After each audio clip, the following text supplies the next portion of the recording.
To adjust the latches, you will need a 7/16 combination wrench.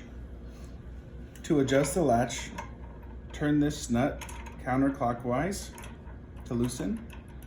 Then you can turn the stirrup clockwise to tighten the latch, or counterclockwise to loosen the tension on the latch. Once you have the latch in the desired position, hand tighten with your finger and then retighten.